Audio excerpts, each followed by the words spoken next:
მოგესალმებით, ეთერშია Business Insider, ტრადიციულად ოთხშაბათს რადიო სივრცის ეთერში საინფორმაციო გამოშვების შემდგომ Business Insider-ი იწყება. მივიხილავთ დღის მნიშვნელოვან თემებს, ვიდრე სტუმარს წარმოგიდგენთ, ვინაიდან განსაკუთრებულად საინტერესო თემაზე ვსაუბრობთ დღეს, თემაზე და სტუმარზე ოდნავ მოგვიანებით. მანამდე დღე დაიწყო, ასე ვთქვათ, ძალიან ფართოდ საინტერესო ეკონომიკური სიახლით. ჩვენ ნახეთ საერთაშორისო სავალუტო ფონდის მისიის შემაჯამებელი ბრიფინგი, რა თქმა უნდა, საქართველოს ეროვნული ბანკის პრეზიდენტი და საქართველოს ფინანსთა მინისტრი იყვნენ წარმოდგენილები ბრიფინგზე. ცხადია დეტალურად არ მოვიხილავ, ალბათ ბევრი ნახავდა ამ ბრიფინგს, მაგრამ რაც მოკლე შეჯამება რომ გავაკეთოთ ბრიფინგის და ძირითადი საკითხების, ძირითადი მიგნებების, როგორც საერთაშორისო სავალუტო ფონდის მისიის ხელმძღვანელმაც აღნიშნა, რამოდენიმე ფაქტორი, რომელზეც ჩვენ ყოველთვის ასე ვთქვათ, საუბრობთ ხოლმე, რომ არის გარკვეული ტიპის მითები და მეორე არის გარკვეული ტიპის რეალობა, რომელიც არსებობს ამ საკითხებზე და ასეთი საკითხები იყო სწორედ დღეს, მაგალითისთვის ერთ-ერთი ყველაზე უფრო მნიშვნელოვანი ფაქტი, ვიტყოდი ასე, რომ ამ პროცენტულ მაჩვენებელს არ ველოდი პოზიტიურად ვამბობ ამ ნაწილს.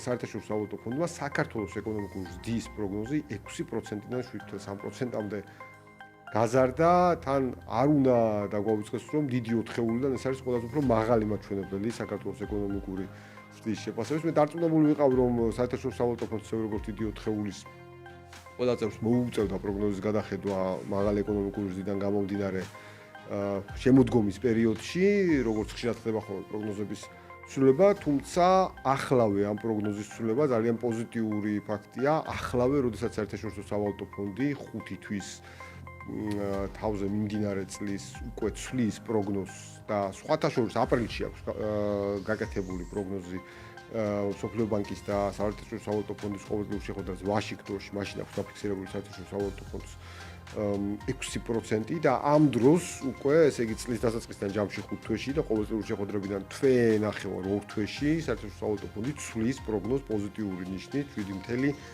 7.3%.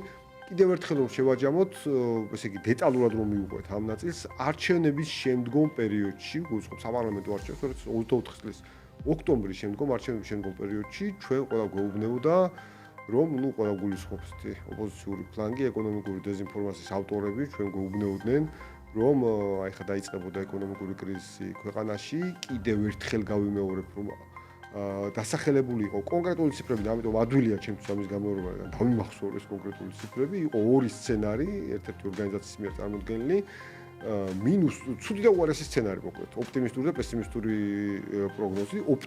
მათთვის ოპტიმისტური პროგნოზი კი იყო ცუდი სცენარი, ანუ -2% უნდა ქონოდა საქართველოს ეკონომიკური ზრდა და მათთვის პესიმისტურ, ანუ უარეს სცენარში, ცუდი და უარეს შემოხთავაზეს რეალურად, -3.4% უნდა ყოფილიყო 2025 წლის საქართველოს ეკონომიკური ზრდა, ანუ ვარდნა უნდა ყოფილიყო.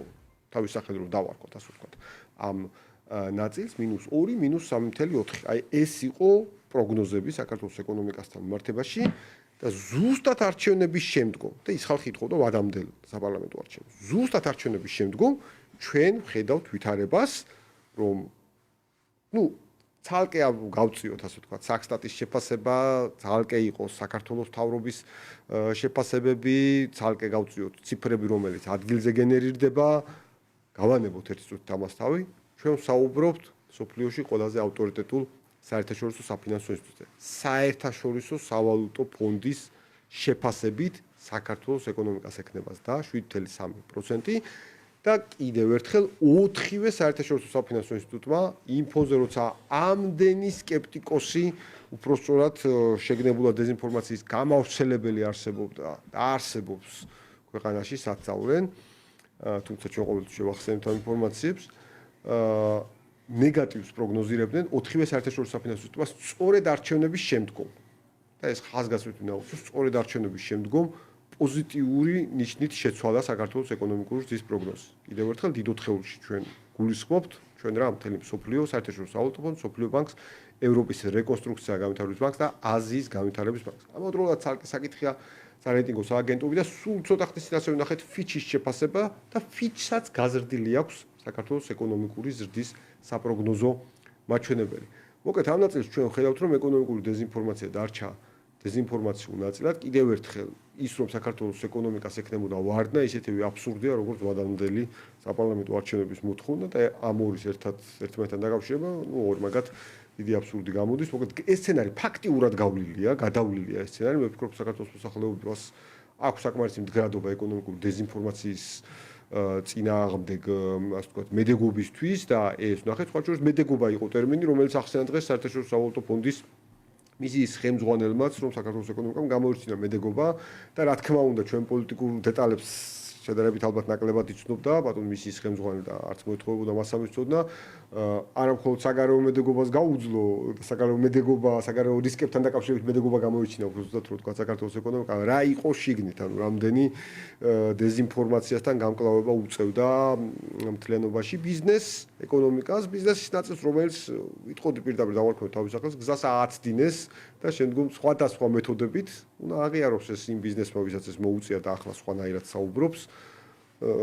ასე ვთქვათ, წაიყვანეს იმ გზაზე, რომ ვითომ რაღაცა რეცესია იქნებოდა და ასე შემდეგ. თუმცა თვითონ გაცილებით კარგად გეგმავდნენ ამ ყველაფერს. ხშირად ეს ეკონომიკური დეზინფორმაცია, ხშირად არა უპირატეს შემთხვევაში ემთხვეოდა ხოლმე ესეთი პოლიტიკური პიკების შექმნის, პოლიტიკური დაძაბულობის პიკების შექმნის მცდელობას.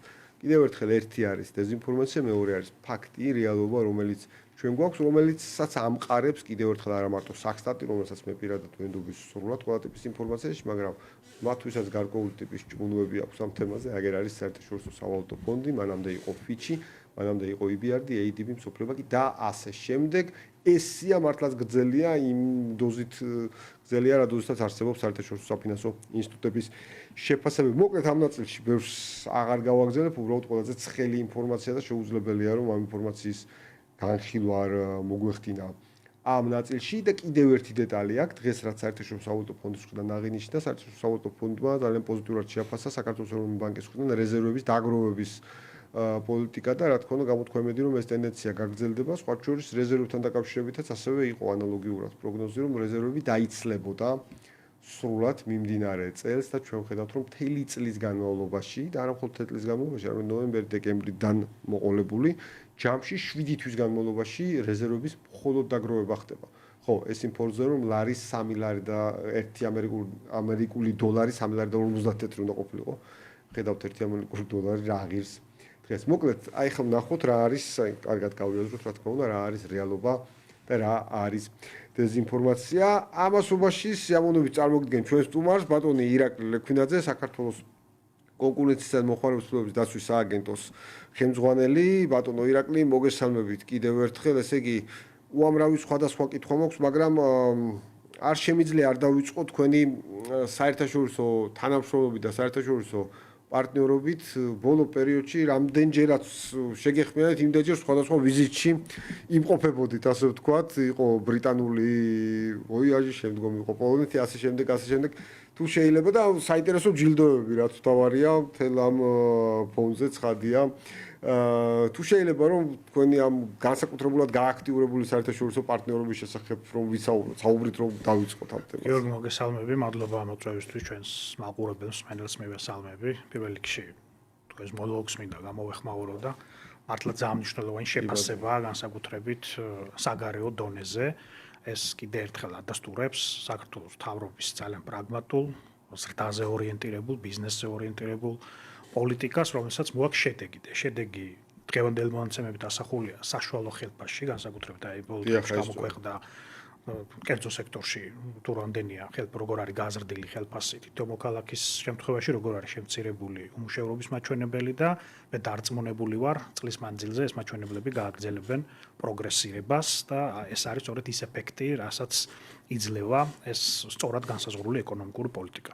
Დიდ მადლობა იმ შეფასებებისთვის, რაც გააკეთეთ ჩვენ უცხების მისამართით. ვფიქრობ, რომ 2025 წლის მაისზე არ გამორჩეული სააგენტოს 10 წლიან ისტორიაში, იმიტომ რომ დაემთხვა ძალიან ბევრი შრომის შედეგი ერთმანეთს. პირველი ის, რომ ჩვენს მიერ მიღებულმა გადაწყვეტილებებმა საერთაშორისო ქსელში კონკურენციის საერთაშორისო ქსელში, რომელიც ჯამში 160-ზე მეტ ქვეყანას აერთიანებს, ვისაც კონკურენციის უწყებები და კონკურენციის აღსრულების პოლიტიკა აქვთ, სოფლიო ბანკთან თანამშრომლობით, მათ ჰქონდათ ყოველწლიური და ტარდება მოკლედ შემაჯამებელი კონფერენცია, სადაც ჩვენ ყოველწლიურად ვიღებთ მონაწილეობას და გვაქვს საშუალება, რომ ჩვენ კოლეგებთან ერთად საკმაოდ ისეთი აქტუალურ თემებზე ვიმსჯელოთ და გამოცდილება გაუზიაროთ. და ასევე ხდება შეფასება მიღებული გადაწყვეტილებების სხვადასხვა კონკურენციის უწყებების, რომლებმაც გავლენა მოახდინეს მოქალაქეებზე და გავლენა მოახდინეს კონკურენტული გარემოს გაუმჯობესებას.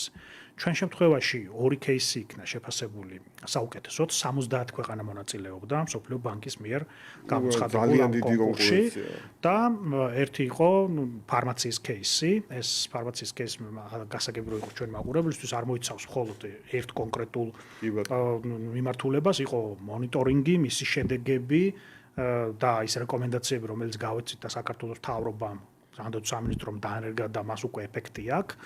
ამასთან ერთად პლუს ის გადაწყვეტილებები, რომლებიც ჩვენ კარტელის გამოვლენასა და შემდგომ კომპანიების დაჯარიმებაში და ამ გადაწყვეტილების შედეგად დაზოგილ თანხებში აისახა რეალურად და მსოფლიო ბანკის ციტირება რომ მოვახდინო ეს ამ გადაწყვეტილებებმა გავლენა მოახდინეს სამედიცინო პროდუქციის ფასებზე, ანუ მედიკამენტების ფასებზე და ეს შემცირდა ამ პერიოდში დაახლოებით 40-45%-ით და წლიურ დანაზოგი რაც მომხმარებელმა ან ამ შემთხვევაში პაციენტებმა მიიღეს, ეს იყო დაახლოებით 75 მილიონი დოლარის ფარგლებში.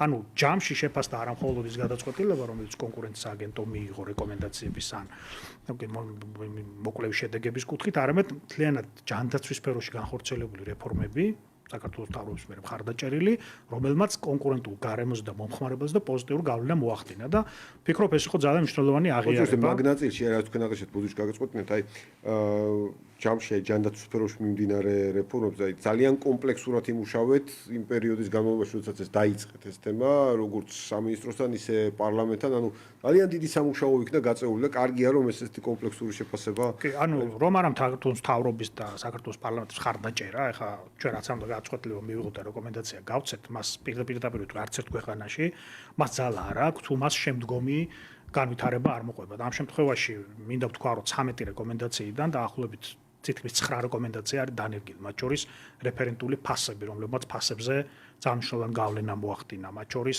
ჯენერიკული და ელექტრონული რეცეპტები, მათ შორის ხარისხის სტანდარტები, სხვა ადმინისტრაციული გადაწყვეტილებები, რომლებიც ამ კუთხით იქნა იმპლემენტირებული და ამას რეალურად შედეგი აქვს საბოლოო ჯამში. ანუ მთლიანობაში ეს პროცესი იქნა შეფასებული. მეორე кейსი ეხებოდა მუნიციპალურ ტენდერში 4 კომპანიის შორის კარტელულ შედეგის გამოვლენას, რაც ასევე საბიუჯეტო თანხების დაზოგვის კუთხით მნიშვნელოვანი ეფექტი ჰქონდა და ეს кейსიც ასე ვთქვათ ორ ნომინაციაში, რაც იყო ერთი და ყველაზე მნიშვნელოვანი სამუშაო ადგილები შექმნა კონკურენციის ადვოკატირება, მხარდაჭერა და ინვესტიციების მხარდაჭერა ამ ნომინაციაში გაიმარჯვა სწორედ ფარმაციის кейსმა და მეორე ნომინაცია ეს იყო სახელმწიფო შესყიდვებში თანხების დაზოგვა და კონკურენტული გარემოს გაუმჯობესება. ეს იყო ამ მოკლედ შემაჯამებელი კონფერენციის და მსოფლიო ბანკის მიერ აღიარების მთავარი შედეგი.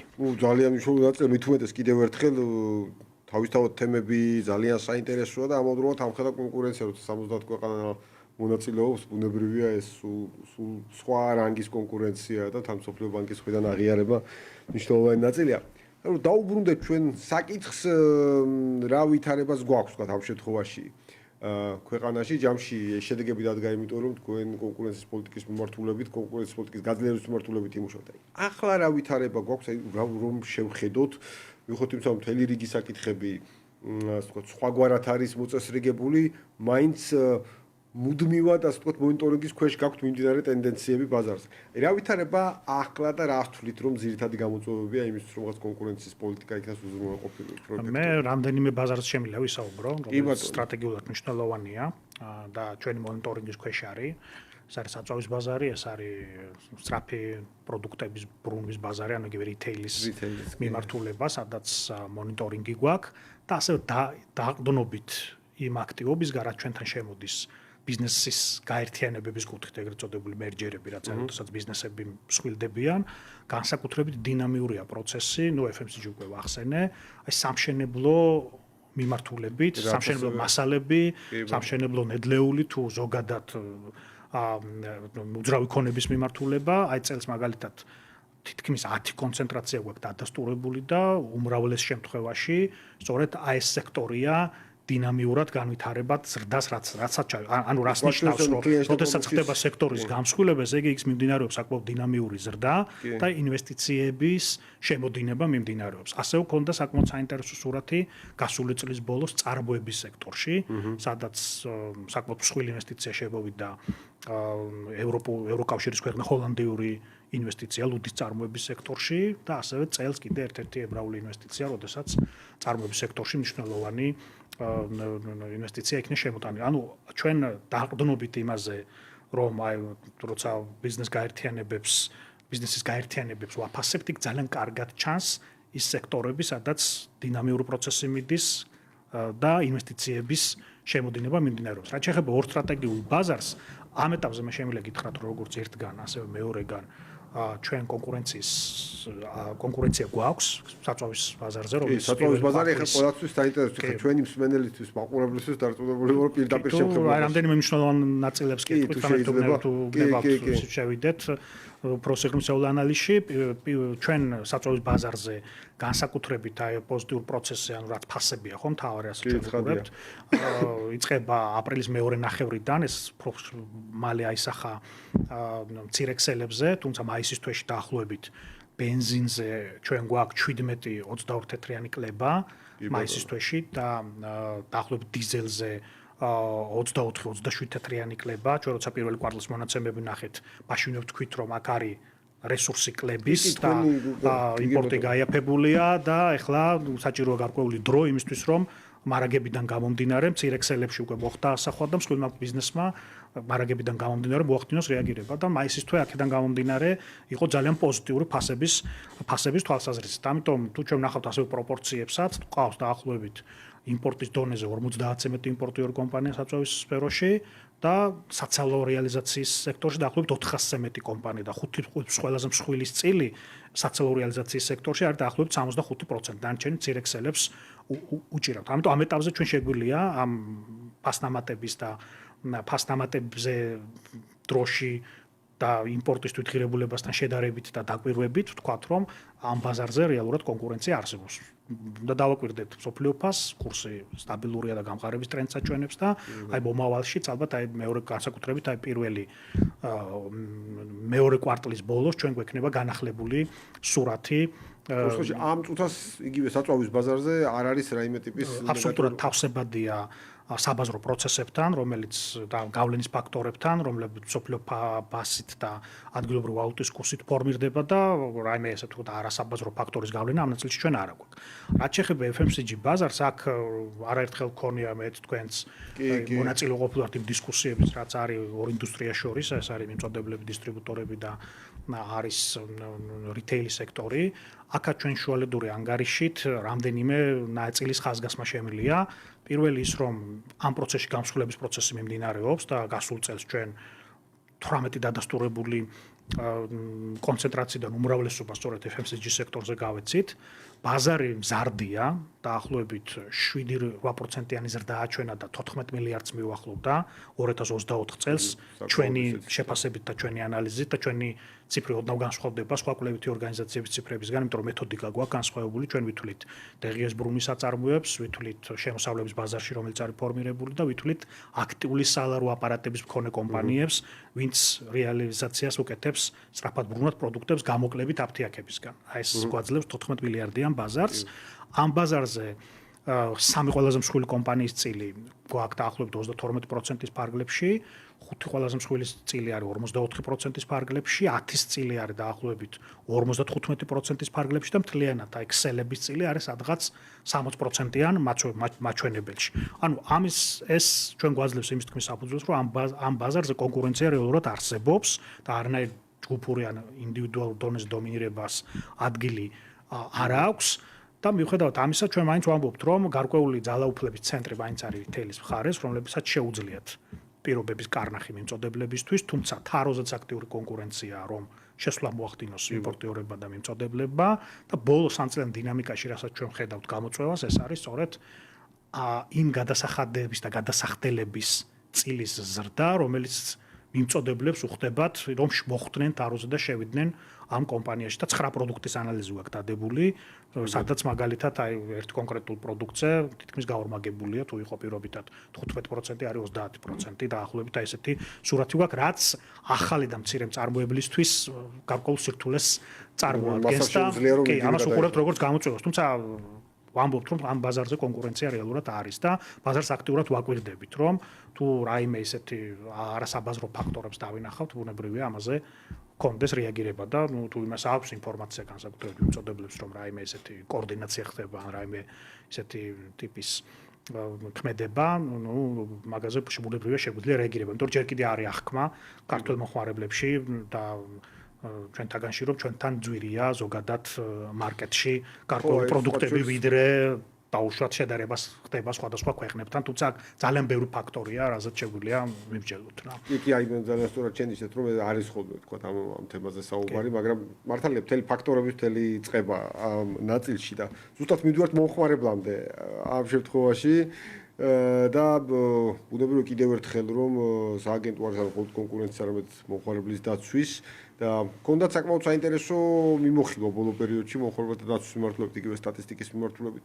აი რამდენად აქტიურია მომხმარებელი, რა ვითარება გვაქვს აი ბოლო ტენდენციები თქვენი ბოლო შეფასებით? ჩვენ გვაქვს უკვე 1 ივნისის მდგომარეობით სურათი, 45%-იანის და გვაქვს მომართვიანობაში გასული წლის იგივე პერიოდთან მიმართებაში. ანუ ეს ნიშნავს, რომ უფრო მეტმა მომხმარებელმა იცის საკუთარი უფლებების შესახებ და უფრო მეტი მოგმართავს გამომდინარე იქიდან, რომ ნდობა აქვს უწყების მიმართ, რადგანაც ის შედეგები, რაც გასულ წლებშია დაფიქსირებული ამ კუთხით, იძლევა ამის საფუძველს, იმიტომ რომ 2024 წლის ჩათვლით დაახლოებით ჩვენ ხელთ არსებული ინფორმაციით მილიონზე მეტია ის თანხა, რაც ჩვენ ჩართულობის შედეგად მომხმარებლებმა უკან დაიბრუნეს. იმიტომ რომ ყველაზე ხშირად მოთხოვნა რაც ჩვენთან შემოდის არის ონლაინ ვაჭრობის დროს თანხის უკან დაბრუნება. ეს ნიშნავს რომ ნივთი ვიყიდე, მოვიტანეს და არ აღმოჩნდა ისეთი ხო რაც აღწერილობა ქონდა ან დაზიანდა ან ესე შემდეგ. და არაერთი გადაწყვეტილება, რომელმაც შეცვალა ქცევა. პირველ რიგში მოვაჭრის, რომელიც გახდა უფრო ორიენტირებული მომხმარებელზე. მაგალითად, რამდენიმე შეიმიძლია გავიხსენო ესეთი ფასტაკლებებთან დაკავშირებული გადაწყვეტილებები, მენიუსთან დაკავშირებული გადაწყვეტილებები. აი ძალიან საინტერესო იყო. აი ერთ-ერთი კომპანიის შემთხვევა, როდესაც აი სიჩქარის ჩამოყრასთან დაკავშირებით იყო პრობლემა ავტომობილის მასთან და ეს დადასტურებული იქნა, რომ რეალურად ეგრე იყო და მას მოუხდა იმ ზედმეტად გადახდილი თანხან ბუნებრივია ავტომობილის ღირებულება, ფასდება მისი გამლილი მანძილით და ეს ძალიან საინტერესო გადაწყვეტილება იყო. იყო გადაწყვეტილება სილამაზის სალონთან დაკავშირებით, როდესაც აი შეიძლება შეხვედრი ალბათ რეკლამა, რომ აი კოსმეტიკური პროცედურები, რაღაცა ეს გადაგაქცევთ რაღაც არნახულ ადამიანად და პირველი რამდენიმე სეანსი უფასოა, თუმცა მერე ხდება მომხმარებლის შეტყუება, რომ იქვე კრედიტ ოფიცერიზის, იქვე ყველანიზიან და ნუ საკმაოდ ძვირი გამოდის საბოლოო ჯამში ეგ სერვისი და ესეთი რამდენიმე რეაგირება, კი, არაჩვეულებრივად გადაწევა საკმაოდ დიდ ხარჯს მოითხოვს და ხარჯის თვალსაზრისით და ესეთი რამდენიმე кейსი გქონდა, რომელზეც მივიღეთ შესაბამისი გადაწყვეტილება. აი რას ეს აჩვენებს, რომ მომხმარებელი, ანუ თანაბრად აქტიურია, იმიტომ რომ ხა მაგალითები რომელიც თქვენ თქვით რადიკალურად სხვადასხვა სფეროდან არის, ანუ ესე იგი მომხმარებელში ჯამში ეს ნაწილი უნდა მოგმართოთ საკმაოდ საკმაოდ მრავალფეროვანია ეგ სფერო, თუმცა ჩვენ გვეხმარება ისიც რომ ჩვენი კოლეგები, ვისაც აქვს მომხმარებელთა უფლებების დაცვა, ჩვენ ვართ ერთიანი სტრატეგიის ფარგლებში მოქმედებით, მათ მეტი გამოცდილება აქვთ და ისინი თავსპეციფიურ სექტორებში არიან მომხმარებელთა უფლებების დამცველების, ჩვენ ყველა სხვა დანარჩენში და ჯამში ეს სინერგია ეძლევა ძალიან პოზიტიურ ეფექტს მომხმარებლისთვის და ნუ შედეგები ამ კუთხით არის რა, ეს ძალიან კარგია. კი ბატონო, სწორედ ამ კუთხით მინდა გითხოთ, მარეგულირებლები როგორც არის სემეკი, დაზღვევების ზედამხედველობა, კომუნიკაციების კომისია, ეროვნული ბანკი, ცხადია. ანუ ყველა ეს მარეგულირებელი თავისთავად მისი მანდატის ქვეშ არსებულ, ასე ვთქვათ, სფეროს არეგულირებს გარკვეულწილად. აი, როგორია თქვენი თანამშრომლობა და აი კვეთა საერთო кейსებთან დაკავშირებით თუ არსებობს, ვთქვათ, აი იგივე მომხმარებლის უფლების დარღვევის ნაწილში, ვთქვათ, ამ კუთხით როგორ ხდება, ვთქვათ, რეაგირება? ეს координация და თანამშრომლობა შეიძლება ითქვას, რომ არის მართლაც აი ძალიან მაღალი დონის ჭიდრო და სამაგალითო, იმიტომ რომ ეს არ არის ჩვენი შეფასება მხოლოდ. აი ძალიან ბევრ უცხოელს აღუნიშნავს თანამშრომლობის ეს ძალიან მაღალი სტანდარტი და გადაწყვეტილებების სისწრაფე ინფორმაციის გაცვლის დროს, როდესაც აი სექტორში საჭიროა მაგალითად რაღაც საკითხი ჩვენთან მოდის, შეიძლება სხვა უწყების კომპეტენცია იყოს, გადაგზავნა აი განხილვა და ესე შემდეგ, შეიძლება რაღაც საერთო და ესე შემდეგ. და ამაში ჩვენ გვეხმარება ის, რომ კანონმდებლობა კონკურენციის კუთხით არის ძალიან ცხადად და მკაფიოდ ჩამოყალიბებული, ყველა უწყება თავის სექტორში არეგულირებს კონკურენციას, სხვა დანარჩენში ჩვენ, იგივე მომხმარებლებში ესეც გადანაწილებულია და საერთო კოორდინაციის მეშვეობით ჩვენ სწრაფად ვახდენთ რეაგირებას იგივე თუნდაც კონკურენციის პრობლემატიკაზე ან მომხმარებელთა დაცვის პრობლემატიკაზე. გვეხმარება ისიც, რომ მომხმარებელთა უფლებების ნაწილში ერთიანი ეროვნული სტრატეგიის ქვეშ ვართ ყველა უწყება და ეს აძლიერებს ჩვენს თანამშრომლობას კანონმდებლობის გაუმჯობესების თუ ცნობიერების ამაღლების თუ ზოგადად გადაწყვეტილებების მიღების პროცესში. არერთხელ მონაწილე ხართ ჩვენი საერთო კონფერენციის ყოველწლიური, სადაც კონკურენციას და მომხმარებელთა უფლებებს ვსჯელობთ და აი ეს თანამშრომლობაც აი სწორედ ეს ფასდება ძალიან პოზიტიურად ჩვენს უცხოელ პარტნიორებში და მე მგონი ძალიან ბევრი ქვეყანა აი ეს ცდილობს, რომ აი ესეთი კარგი სტანდარტი კონდეს ურთიერთობებს. ამიტომ ეს ძალიან მაღალ დონეზეა და ვფიქრობ, რომ სისტემურად ასე ჩამოყალიბდა და გაგრძელდება კიდევ უფრო. კი ბატონო, მე ჩემი და დავადასტურო, რომ მართლაც საერთაშორისო კონფერენცია ახსენეთ და ყოველწლიური საერთაშორისო კონფერენცია სხვა რეგულირებელი არის ერთად წარმოდგენილი და მართლაც ყოველთვის მაღალი შეფასებებია ხოლმე თქვენი უცხოელი პარტნიორების, კოლეგების, სფეროს ექსპერტების მიერ და ისედაც საქართველოშიც მე ვფიქრობ, რომ სულ უფრო და უფრო ნაკლებია ასე ვთქვათ საუბრები იგივე არაკონკურენტული გარემოს შესახებ ვთქვათ იგივე მომხმარებელთა უფლებების დარღვევაზე არ რეაგირების შესახებ, იმიტომ რომ ფაქტია რომ უკვე სულ უფრო და უფრო მეტმა ადამიანმა იცის ვის უნდა მიაკითხოს, როგორ უნდა მიაკითხოს, მათ შორის იმ სფეროების და მიხედვით. მაგრამ მაინც მინდა გკითხოთ გარკვეულწილად აი იგივე მომხმარებლის უფლებების დაცვის მიმართულებით აი ცნობიერების კამპანიას დამატებით თქვა ხდება ამ კამპანიის წარმოება ვთქვა რომ აი შეიძლება მაინც არ იცოდეს ვთქვა ეს რომ აი როგორ მოგმართოთ, სად მოგმართოთ. კი, ეს პრობლემატიკა არის, იმიტომ რომ ჩვენ შემთხვევაში განსაკუთრებით თემა ახალია. დრო ჭირდება რომ ეს სიკეთის შესახებ ყველა მწოდეს და პირველ რიგში ცლები უფრო კონკურენციის აგენტოდ გიცნობდნენ ასე რომ კი, რა თქმა უნდა და სულ რაღაც 2 წელია ეს ნაწილი. ნუ თუმცა კონკურენციის ნაწილშიც ვიტყვი რომ არის ეს გამოწვევა ცნობიერების, იმიტომ რომ ნუ აი მქონე ხშირად შემთხვევა რომ რაღაც რო ზრდება უცებ მოდიან ჩვენთან არა და ფასს ჩვენ არ ვარეგულირებთ, უბრალოდ ჩვენ ვსწავლობთ ფასის კონტექსტს კონკურენციის კომპონენტებთან მიმართებაში. თუმცა მე ვფიქრობ, რომ ამ კუთხით ჩვენ იგივე სტრატეგიის ფარგლებშიც ძალიან ბევრს მუშაობთ და განსაკუთრებით კარგი პროექტი გვაქვს განათლების და მეცნიერების სამინისტროსთან ერთად, მათი მხარდაჭერით ჩვენ წელს დავიწყეთ სკოლებში ცნობიერების ამაღლების კამპანიები კონკურენციის და მომხმარებელთა უფლებების დაცვის კუთხით და უკვე თითქმის 50-ზე მეტ სკოლას ვესტუმრეთ, განსაკუთრებით აი რეგიონის სკოლებია პრიორიტეტი, საზღვრისპირა სკოლები. კი, ძალიან უშუალო. და ნუ არის ასევე სკოლები, სადაც შრომპირები არიან და ნუ ამ კუთხით, იმიტომ რომ მათთვის უფრო მნიშვნელოვანია წვდომა კონდეთ იმ სიკეთეზე, რასაც სახელმწიფო უწყება მათ სერვისის სახით სთავაზობს და აი ეს პროცესი გაგრძელდება ალბათ მომავალშიც კიდევ უფრო მეტად გაძლიერდება და ეს თავის შედეგს მოიტანს დარწმუნებული ვარ, განსაკუთრებით იმ ფონზე, როცა აი სკოლის მერე ყველა ადამიანი ჩართულია ამ ყოველდღიურ ცხოვრებაში ონლაინ ყიდვა-გაყიდვის ოპერაციებში. დღეს ეს იმდენად სწრაფი და მზარდი სფეროა, რომ აი პრაქტიკულად ყოვლის მომცველი მე არ მგონია, რომ აი ალბათ რაღაცა კულტურის ნაწილი რომ უბრალოდ მიხვიდე მაღაზიაში და იქ რაღაცა აი სხვანაირად დახარჯო დრო თუ არა ნებისმიერ შემთხვევაში სისწრაფისთვის და ეფექტუ ყველა მე მგონი იყენებს ონლაინ ყიდვის ოპერაციებს და ბევრი ესეთი ამ ფონზე განსაკუთრებით ეს კოვიდის შემდგომ პერიოდში კიდევ უფრო მეტად გააქტიურდა ეს სერვისი. დარჩა ეგ და კარგია ეს ალბათ ტექნოლოგიური განვითარება კიდევ უფრო აზრდის ამ ნაწილს. ახსენეთ ფასების თემა რომ პირდაპირ მოდიან ასე ვთქვათ რომ ფასები გაძვირდა და მესმის რომ ფასებს არ არეგულირებთ. თუმცა მიმდინარე ბაზრებზე ამ წუთას თუ არის მიმდინარე მონიტორინგის თემა ვთქვათ და რა საკვირდებით ასე ვთქვათ რომ ეს ჩვენთვის მოხარებისთვის რაღაც სიმშვიდის გარანტიაა რომ როდესაც მონიტორინგის ქვეშ არის რომელიმე ბაზარი ვიცით რომ იქ უფრო რთული იქნება ვინმე წაუწდეს ხელი სხვა ტექნოლოგიაზე. მონიტორინგია იქ უკვე ჩვენ პრაქტიკულად დიაგნოსტიკას ძალიან სერიოზულად ვაკეთებთ. საწვავის ბაზარი გითხარით, თელს ბაზარი გითხარით. თუმცა ორ საინტერესო მოკვლევის პროცესს გეტყვით, ერთი დასრულდა, მათ შორის ეს შეეხებოდა ფასებთან კონტექსტში, შეეხებოდა რუსთავის ავტობაზრობას, სადაც ჩვენ სწორედ ავტოიმპორტიორებისთვის საპარკინგი ადგილების გაძვირებასთან დაკავშირებით მივიღეთ გადაწყვეტილება. ეს მართალია 2023 წელს დაიწყო ეს პროცესი, როდესაც 5 ლარიდან 10-15 ლარი გახდა თითოეული ავტოიმპორტიორისთვის ერთი საპარკინგი ადგილით სარგებლობა. ჩვენ მოგვმართა დაახლოებით 260 ავტოიმპორტიორმა დრო დაგვჭირდა ამ საკითხის შესწავლისთვის, თუმცა დავადგინეთ, რომ ფასების გაორმაგება და უფრო მეტად გაზრდა მოხდა ისე, რომ არ მომხდარა ინვესტირება თითოეული საპარკინგი ადგილის სერვისის გაუმჯობესებაში. მაგალითად, შეიძლება ფასი გაზარდო, მაგრამ შეიძლება დასაბუთებული იყოს, რომ მაგალითად სერვისი გაუმჯობესე, მაგალითად უსაფრთხოება გაუმჯობესე და ამაში ინვესტირება მოახდინა.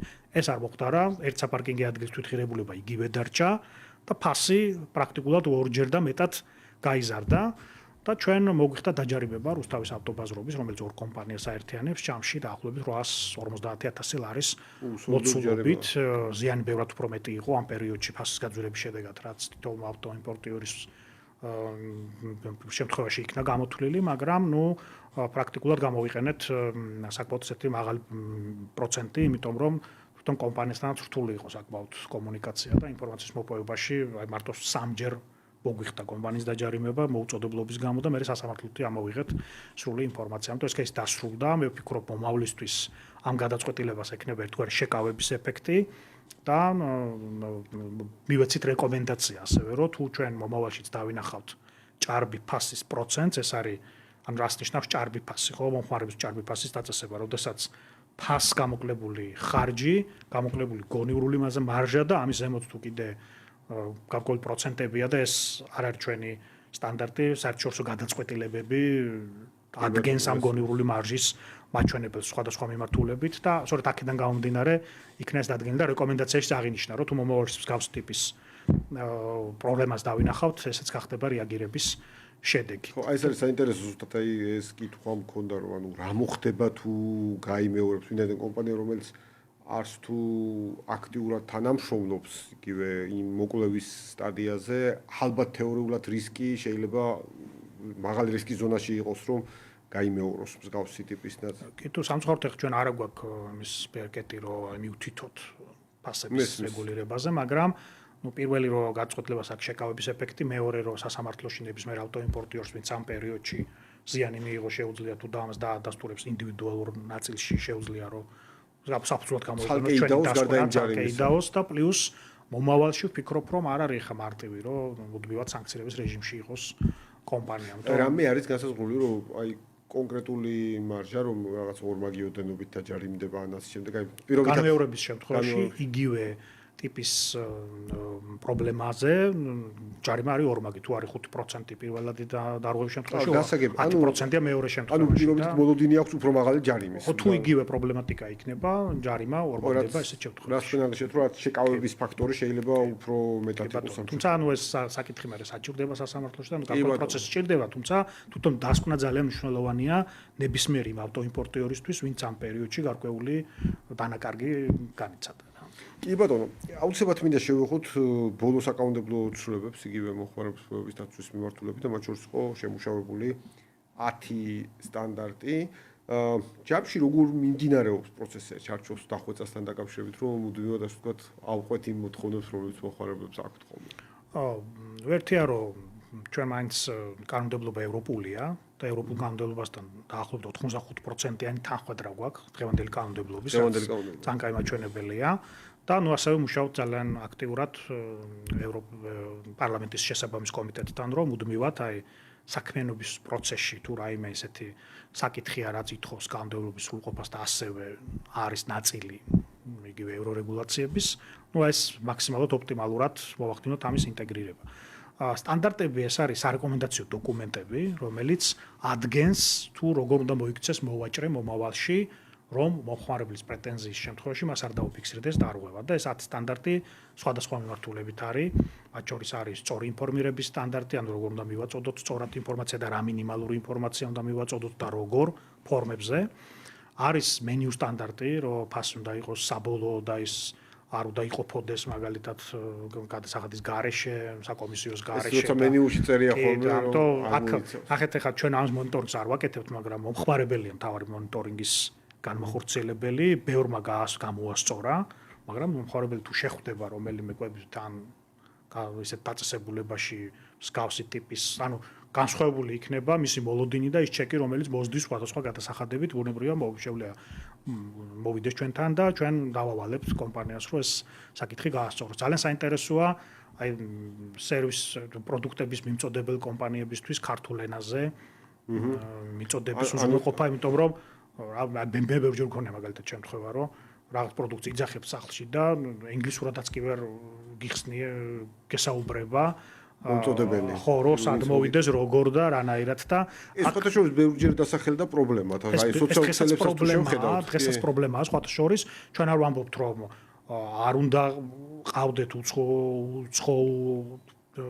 უცხოენოვანი თანამშრომლები, მეც თუ პრობლემა არ აქვს, შემიძლია უცხოენაზეც მივიღო სერვისი, მაგრამ იმ შემთხვევაში თუ პრობლემა მექნება როგორც მომხმარებელს, კომპანია ვალდებულია შეუნთავაზოს ალტერნატივა, მაგალითად ოპერატორის სახით ან სხვა დამხმარე პერსონალის სახით, რომ აი ეს კომუნიკაცია გაადვილდეს და ეს კომპანიისთვისაც კარგია, იმიტომ რომ ის თანამშრომელი არ დროს ხარჯავს და მისი მიმართ ლოიალობის დაზიანება არ ხდება მოკლედ ასე. და სერვისებისადმი ლოიალობა არ დაზიანდება. კიდე არის ბევრი ესეთი სტანდარტი, მათ შორის ეხება ფასტაკლებებს, რომ აი მაღალ განსაკუთრებით. ხო, აი ხშირია ხოლმე ასევე ფასტაკლებებთან დაკავშირებული. ტექნიკის და მაღაზიების შემთხვევაში 200 ლარზე ზემოთ პროდუქციაზე თუ მოხარბელს და კონდეს სწორი ინფორმირება ფასტაკლებასთან დაკავშირებით, რომ აი მაგალითად რა იყო საწყისი ფასი, რა იყო ფასტაკლები, რა არის ფასტაკლებული ფასი და ბოლო ერთ თვეში რა იყო უდაბლესი ფასი, რომ არ მოხდეს გაზრდილი ფასიდან ფასტაკლების დათვლა, ანუ თუ ღირდა 100 ლარი 50%-იანი ფასტაკლების მე 50 ლარად უნდა ვიყიდო პროდუქტი, მაგრამ თუ ეხა 150 დავაწერ საწყის ფასს, მისი 50% გამოდის 75 და რეალურად იმის ნახევარი ფასტაკლები ჩარგებლოთ, ეს მოტყუებაა რა მომხმარებელს. ამიტომ ბევრი ესეთი პრობლემატიკა იყო მომხმარებლებისგან და ნუ ამაზეც სტანდარტი იქნა მიღებული. ასევე დროში შეზღუდული ფასტაკლების სტანდარტი, აი მაგალითად არ შეიძლება მთელი წელი მაღაზიას კონდეს 70%-იანი ფასტაკლება. ეს ნიშნავს, რომ ფასტაკლება არ აქვს რა. ანუ ასეთ შემთხვევებიც არის. ხო, ანუ არ ეგეთ შემთხვევები იყო. ძალიან საინტერესო ერთ-ერთი ბოლო გადაწყვეტილება, როდესაც კომპანია, რომელიც ფიზიკურად თუ აჭრობს სხვადასხვა სამშენებლო მასალებით, ონლაინაც ყიდის ამ პროდუქტს, ონლაინ ყიდიდა ისეთ პროდუქტს, რომელიც მე არ ქონდა საწყობში და მომხმარებელს ქონდა პრობლემა მიწოდებასთან დაკავშირებით, ან დრო მოცდაუს უხდებოდა, ან სთავაზობდნენ ალტერნატიულს და ჩვენ დავალდებულებთ ამ კომპანიას, რომ მიუთითოს მარაგში აქვს თუ არა მსგავსი ტიპის პრობლემატიკა, ანუ მარაგები და ნუ ძალიან მრავალმხრივია საკითხები, შეგვიძლია ვისაუბროთ. ლოგიკურად მიჩნდება კითხვა, რომ ჩვენ ბევრი რამე ვისაუბრეთ უფრო მომხმარებლის პოზიციიდან გამომდინარე, მათ შორის ცნობიერებაც უფრო აი მომხმარებლის ნაწილს შევეხეთ. მაგრამ აი როგორია თქვენი კომუნიკაცია, ასე ვთქვათ, ბიზნესთან ზოგადად, ვინაიდან ხო ვიცით, რომ თქვენი მიზანი არ არის მაინც და მაინც დაჯერება პირიქით მაქსიმალურად ის, რომ ბიზნესი იქცეოდეს კეთილსინდისიერად ამ ნაწილში და პირობითად ვამბობ, ნაკლები საქმე გექნებათ ამ კუთხით და ნაკლები იქნება, ასე ვთქვათ, პრობლემები და ნუ მოხმარებელები უფრო ეფექტურად იქნება დაცული. მაგრამ აი როგორ ახდენთ, ვთქვათ, აი კომუნიკაციას ბიზნესთან, რომ იგივე აი მენიუების ნაწილი ვახსენეთ, რომ თვითონ არ გადადგან ის ნაბიჯები, რომელიც მე თქვენს იძულებულს გხდით ჩარევა და ჯარიმებამდე რომ მივიდეს საქმე, ვთქვათ. მე ვფიქრობ, ეს კომუნიკაცია ბოლო წლებში ძალიან აქტიურია ყველა დონეზე, იმიტომ რომ იგივე სხვილ ბაზრებზე ხა ვარ დავიდეთ იგივე საწავის თემა რო ალგოთ მედიკამენტები. იგივე მედიკამენტები.